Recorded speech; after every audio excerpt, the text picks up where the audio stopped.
Imagine you move from a place where you lived all your life. Imagine you move and you leave all your children and wife. Starting all over again, but no one you know is around. Well, they didn't have to imagine. They built it up from the ground. How does it sound? Not easy because it isn't. Could have praised them, but it didn't. But the Ray Bond, that's a winner. And they ran straight to the finish. You get to know them up close and personal. Wait, just give me a minute. Welcome to the front row. Can I get a drum roll? Intentional. We may be immigrants, but we are still intentional. We are dependable. It's just that set the bar, but still the best of all. We are intentional.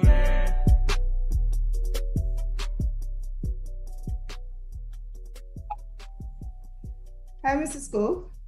Hi, Mrs. Jack. How are you? I'm doing good. Welcome to the Intentional Immigrants podcast. Thank you for having me. It's so good to see you after all these years. I know. You look wonderful. Thank you. You're looking great as well. Thanks. So tell us a little about yourself. Who are you? Where are you? I'm becoming a person still. You know, it's been a lifelong journey. What can I say about myself? I'm a mother, I'm a grandmother, I'm a teacher, have been all my life in whatever I do, I teach. I have been here for about 13 years now. I can't believe I just said that, but it has been 13 years. 13 years. Since I made this move from Jamaica to Florida. Okay. Okay. All right. We want to talk today about what it is making that move, and in that transition process, what is it that you wish you knew?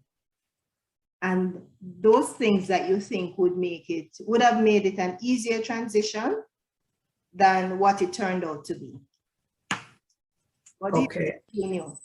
Yeah, this is a really complex topic, and to be honest, I had not given it the amount of thought that I should have. I was not intentional about being an immigrant because I had never seen myself in that light. Mm-hmm. When I had to come, and I said that word deliberately, I had to come at a time when my family here needed me, especially my mother and my sister. And so I got rapidly caught up in the activities that necessitated this move and getting everything organized so I could make the move. Mm-hmm. And I really did not pause long enough to think about all the different angles. And I would say there are three major angles that someone contemplating migration should look at. And of course, these have to do with the personal angle. Who you are and how are you going to make this transition into a world where you're nobody yet. And secondly, the career and professional implications. And thirdly, the social implications. So for me, I had been traveling almost every year to visit family because most of my family had migrated ages ago. And it was a constant tussle between them saying, when are you coming? When are you coming? It's time for you to come. And my saying, well, I really have a nice little life in Jamaica. It's little, but it's nice. And I am somebody and I have a career and I have connections. Mm-hmm. So when the time came, my mother became ill and I had to make rapid arrangements to be here. I really did not consider all those angles, to be honest. I considered, how am I going to uproot myself from my job? I had been there for a considerable period of time. I loved my job. And I wasn't quite sure when I would be able to look at that aspect of things. So I just made the necessary arrangements. My daughter had come a little before me. She actually had a baby at that time. So that was a pull as well. There were many things pulling me here. Yeah. And of course, back home, there were things pushing me as well because things were difficult. The society was going through many transitions and so forth. So with all of that, I really did not tackle the questions of how migration would affect me personally. Mm-hmm. Well, when I came at first, I did not still have the time to look at those things because I was caught up in becoming a caregiver for my grandbaby and my mom and supporting the family. Mm-hmm. But after that immediate period passed, I began to realize that I really had not been intentional about certain things. I had not thought about certain things. Yeah. And I began to think about the emotional effect. I had not considered the differences between a vacation and migration. Yeah. You come here every year and you have a good time for 3 weeks. Mm-hmm. Everybody takes time out from their lives to be with you, to entertain you, take you all over the place, and pretty soon you're back home. Yeah. So the implications of extending that for a long period of forever, actually, which is migration, had never occurred to me. Yeah. I was always going back home. Yeah. But after a while, I realized this time I was not going home.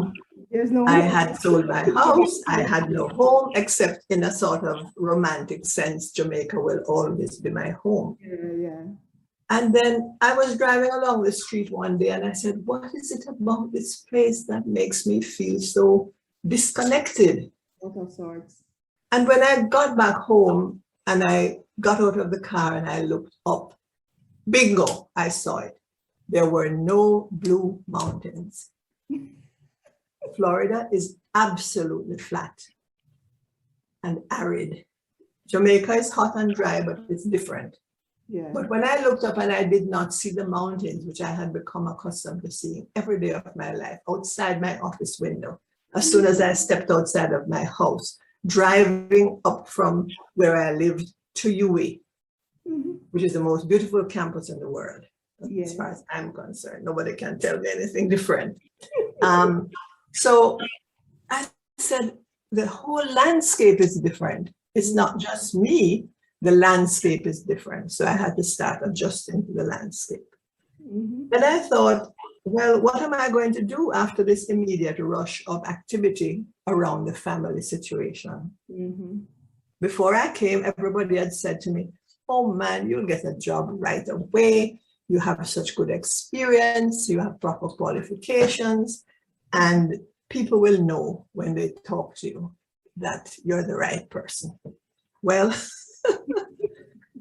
people at home would know because they know me. But here, I knew very few people outside of my family, and I did not understand so much about the landscape within which I would have to work. My landscape was education, human resource management. Mm-hmm. So for someone who is making this transition, it's really critical, I think, to do what I had not been able to do, which was to study the landscape, determine what my chances would be of fitting in, of being accepted, because it is difficult for persons here to understand our landscape, the one we're coming from. Mm-hmm. When you think of education at home, education is a highly valued thing at home because we're small and we're poor, and education is our way out very often. Mm-hmm. Over here, when I looked into a school situation for a short while, I was astounded at the waste in the educational system. I saw books that cost more than university textbooks. This was in a high school. I saw books that cost more than university textbooks lying all over the floor. The students perceive the teacher as the servant who must pick up their books and put them on the desk. They see education as something they have to do until they can leave. I'm generalizing, so of course there are exceptions. There are exceptions, yeah. Yes, but as a general observation, the value placed on education here is different from what I was accustomed to. Mm-hmm. The HR landscape is also different. So if you're going to a new country, you need to understand the differences between your professional field at home and the professional field that you're going to try to enter over here. I'm not going to go into the details of the differences. I'm just saying I needed to have been more aware so that I could have planned out my ability to enter the situation. Field, yeah. So that's one. You said that's the personal, that's the career, and Right. social. Okay, the social aspect now. Although I was not a sort of social butterfly at home at my age, obviously, I did have a set of social activities that were always there for me to participate in. My literary activities, my poetry workshops, all the things on campus that occur regularly. You can set your calendar that you will be able to go to this event, that event, the other event. And of course, my professional activities. My calendar was filled to the extent that I wanted it to be filled. And then you go into a new country, and yes, they do have poetry. Yes, they do have plays. Yes, they do have universities, but they're not yours. How do you make the transition to getting in, gaining an entree into those fields and those activities, and feeling comfortable enough? A simple thing like church. I was accustomed to a certain way of worshiping, and I came from a Catholic background, and Catholic churches are a dime a dozen where I live. But you go into the church and it's different. The singing is different. The process is exactly the same, but the spirit, I found the spirit different. Very different. You probably haven't experienced that yourself. I have. Very. And so, yeah. And so even from the standpoint of something as basic and simple as and important as what do you do to feed your spiritual needs, turns out to be a challenge if you don't plan for it. To be frank, I had never given that any thought. I had been to Catholic churches all over the world, and I attended Mass, and Mass is the same everywhere. But I did not take into account what might be the difference between the people with whom you had to interact at these services repeatedly. So socially, there was a sort of a huge change. And I had my family, of course, so we did a lot of family activities. And that's a big transition. Now, I think age has something to do with it, and personality has something to do with it. Because my daughter, for example, obviously is half my age or less, made a transition. She had a lot of friends over here, although we were a bit far from them. But it's easier when you're younger, to sort of revamp your approach and try to be more adaptable. I think as we age, we become more comfortable in our own zones, and we have to learn, if we're going to migrate, we have to learn how to make those adjustments. Yeah, that is very true. As a younger person would have an easier time transitioning than somebody who's older. Because even if you come here as kids, because when I came here, one of my older daughter was 10 years old, and my younger one was 6 years old. But you find that their transition is very, very different. Right. The older one had more experience. She had more experience in Jamaica. She had her family. She had her cousins that she would see every day, right? So it was different. And when we came here, it was just the four of us. And it's still just the four of us. I mean, we've been friends now and stuff, but for her, for the older one, the transition was hard. Yes. Hard. And but by the time you get to a certain age, well, for myself, I had a core set of close friends from high school, university, and early career experiences. And I had my career colleagues with whom we had really close relationships. And so for me at that age, in my third decade, fourth, fifth, sixth decade, it's a harder transition. Yeah. I'm not necessarily a very outgoing person, but I know how to interact with people. So I thought it might have been easier, but then there was no context because I wasn't at work. And in the social environment, I really did not have any connections. Mhm. So I would say for younger people, they should maintain their connections. And for Okay. older people, they should think about how they're going to prepare themselves for a period of sort of aloneness outside of, except for the family, and make provisions maybe for going home regularly, if possible, or maintaining contacts by other means. Very So true. I have learned to be an email tetes, as we would say in Jamaica, and other kinds of electronic communication, and of course the telephone. Mhm. So, but I would think that preparing for that period in which you're somewhat disconnected from people becomes very important, because I would think that some people might be prone to depression, some Yeah. people might be prone to loneliness, and so forth. Mhm. And the impact of migration on mental health well-being is something that I don't think we have paid sufficient attention to, because migration involves loss, Mhm. and it involves a sort of silent grief Mhm. that I think we need to help people to understand that it's going to happen. And that should not prevent you from migrating if you're ready to migrate, but at the same time, it's something to take into account so that you're not hit all of a sudden one day with a serious bout of self-doubt, Mhm. a bout of depression, and a fear of how you're going to manage this thing permanently. Yeah, yeah, that's important because it's grief, it's a loss, as you said. So we are processing grief. It's just that it's not a situation where someone has died. Exactly. They're used to looking at it and say, oh, grief. When somebody is grieving, then it means somebody has died. That's Yes. the visual way we know of it, but it occurs, as you say, in migration as well, because you've lost your friends. Not lost, but you no longer have that physical connection. You no longer have that where you can see them, you can talk to them as when you want to talk to them.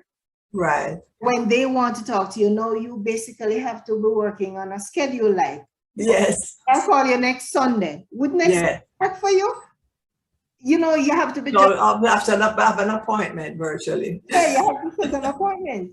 Yes, yes. So when somebody dies or a relationship ends, Right. people think that we have an overt cause of grief. Mm-hmm. When we migrate, people don't understand. We ourselves don't understand that there is a hidden cause of grief that we might not be able to articulate in a way that others can understand. Because when people hear that you're coming, they are very encouraging. They tell you all the good things, as they should, and they try to minimize the challenges that you might face because they don't want you to feel discouraged. And I'm not blaming anyone.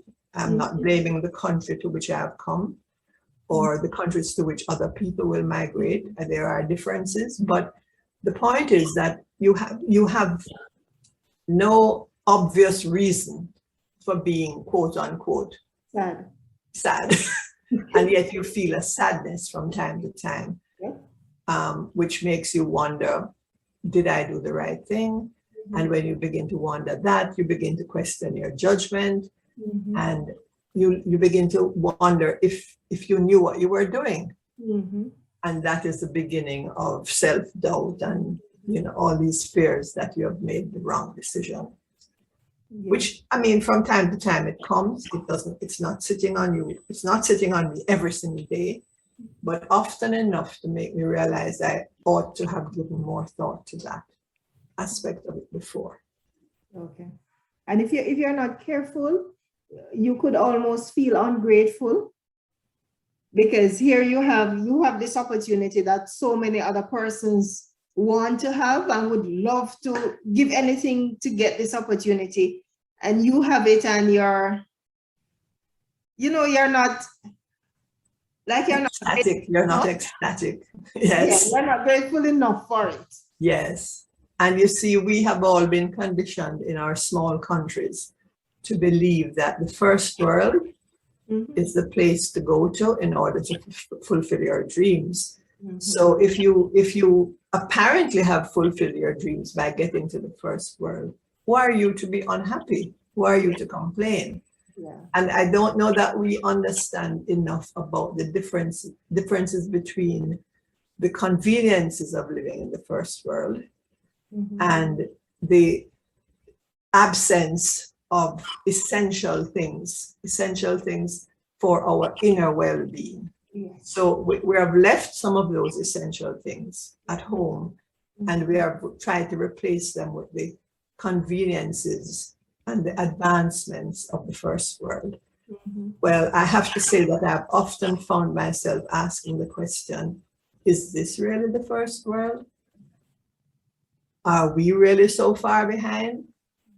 And so at times you get a sort of validation of where you came from, because you realize we did not have all these conveniences, but we had some other things which cannot be replaced. Which are more important. Exactly. Yeah, which are more important.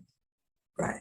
The community structure, that sort of outreach and touching base with each other.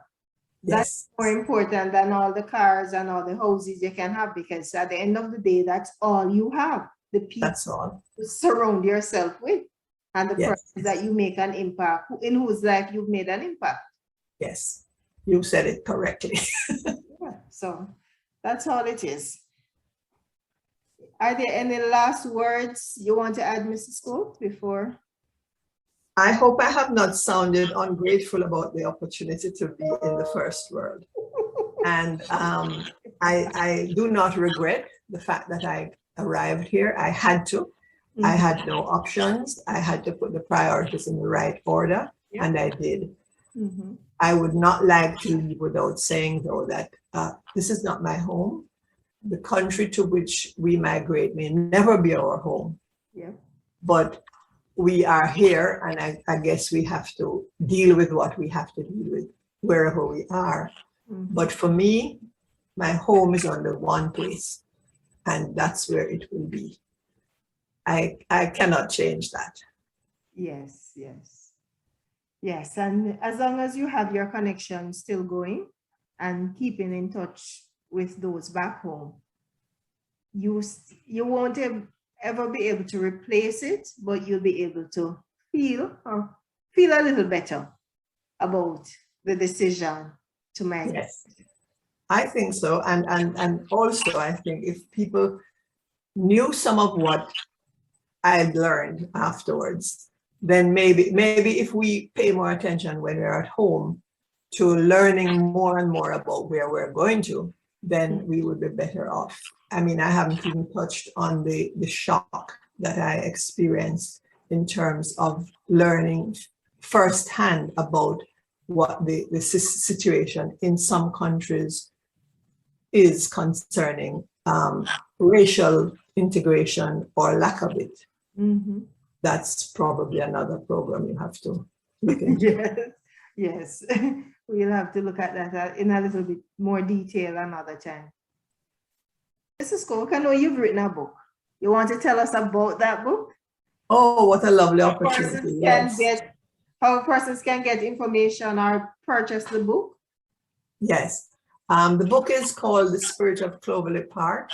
It's about my 10-year journey as a teacher, becoming a teacher at Kingston College, which is an important high school in Jamaica, teaching boys literature and English and preparing them for the National Schools Challenge competition.